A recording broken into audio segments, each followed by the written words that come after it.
heave offering to the Lord from all your tithes which you receive from the children of Israel. And you shall give the Lord's heave offering from it to Aaron the priest. Of all your gifts you shall offer up every heave offering due to the Lord from all the best of them, the consecrated part of them. Therefore you shall say to them, when you have lifted up the best of it, then the rest shall be accounted to the Levites as the produce of the threshing floor, and as the produce of the winepress. You may eat it in any place, you and your households, for it is your reward for your work in the tabernacle of meeting. And you shall bear no sin because of it, when you have lifted up the best of it. But you shall not profane the holy gifts of the children of Israel, lest you die.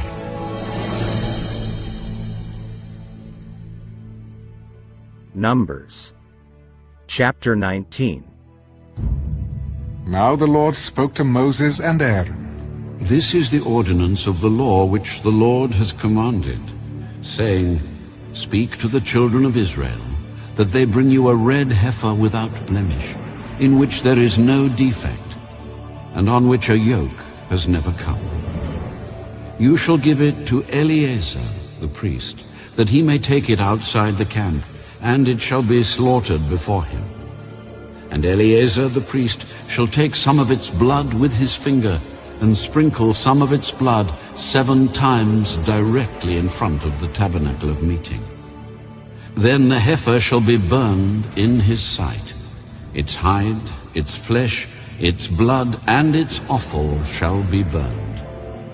And the priest shall take cedar wood, and hyssop, and scarlet, and cast them into the midst of the fire burning the heifer. Then the priest shall wash his clothes, he shall bathe in water, and afterward he shall come into the camp.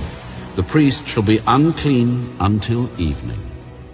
And the one who burns it shall wash his clothes in water, bathe in water, and shall be unclean until evening. Then a man who is clean shall gather up the ashes of the heifer, and store them outside the camp in a clean place. And they shall be kept for the congregation of the children of Israel, for the water of purification. It is for purifying from sin. And the one who gathers the ashes of the heifer shall wash his clothes, and be unclean until evening. It shall be a statute forever to the children of Israel, and to the stranger who dwells among them. He who touches the dead body of anyone shall be unclean 7 days. He shall purify himself with the water on the 3rd day, and on the 7th day. Then he will be clean. But if he does not purify himself on the 3rd day and on the 7th day, he will not be clean. Whoever touches the body of anyone who has died and does not purify himself defiles the tabernacle of the Lord. That person shall be cut off from Israel. He shall be unclean, because the water of purification was not sprinkled on him. His uncleanness is still on him. This is the law when a man dies in a tent. All who come into the tent and all who are in the tent shall be unclean 7 days. And every open vessel which has no cover fastened on it is unclean. Whoever in the open field touches one who is slain by a sword, or who has died, or a bone of a man, or a grave, shall be unclean 7 days. And for an unclean person they shall take some of the ashes of the heifer burnt for purification from sin, and running water shall be put on them in a vessel. A clean person shall take hyssop, and dip it in the water, sprinkle it on the tent, on all the vessels, on all the persons who were there, or on the one who touched a bone, the slain, the dead, or a grave. The clean person shall sprinkle the unclean on the 3rd day and on the 7th day. And on the 7th day he shall purify himself, wash his clothes and bathe in water, and at evening he shall be clean. But the man who is unclean and does not purify himself that person shall be cut off from among the assembly, because he has defiled the sanctuary of the Lord. The water of purification has not been sprinkled on him. He is unclean.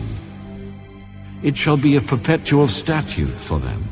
He who sprinkles the water of purification shall wash his clothes, and he who touches the water of purification shall be unclean until evening. Whatever the unclean person touches shall be unclean, and the person who touches it shall be unclean until evening. Numbers, chapter 20.